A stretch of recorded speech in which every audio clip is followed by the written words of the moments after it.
Хүүе найзаа гадаад улаараад байхад дэлгүүрүүд ямар ч бараагүй. Дээрэс нь ямар ч хувцгүй.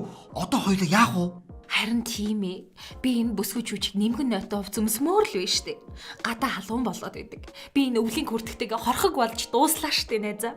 За юу байцгаанаа найзуудаа. Өрн дулаан цаг ирчгээд байхад яагаад л бөөйгээ сууж идэм бэ? Юу аахав дээ? Карантинлэгдээд бөөгөөд л сууж байна. Хувц хунар олдохгүй.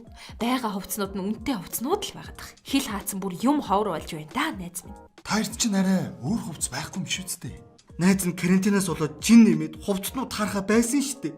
Одоо тэгээд яа гэж бодож байна та? Яах юу аахав дээ? Өөрөө идэх юм уу та? Хэдэн метр даав худалдаж авахаас?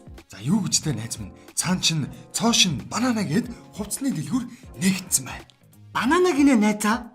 Тэглгүй яах вэ? Банана. Олон төрлийн сонголттой үнийн хувьд үнэхээр боломжийн өнгөлөг. Бүр цаашлбал үндэсний үйлдвэрлэгч нарын хувцс тэнд байна гэж боддоо. Хүүе найзаа ямар боломжийн хувцнууд вэ? Тэглгүй яах вэ? Үнийг нь хартаа боломжийн байгаа биз? Найзаа чи бүр яриа болгондоо өөр хувц өмсөл мундаг юм а найзаа. За тэр яах вэ?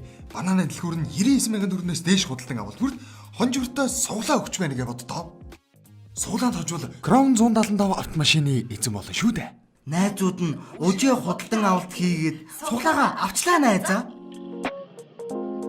Миний хоёр найз ч бүр машинтай болоод гангараад өглөө шүү. Унаагаараа аваач юу? Өөрөө хин бэ? Та хоёрч хүүгийн юм уу?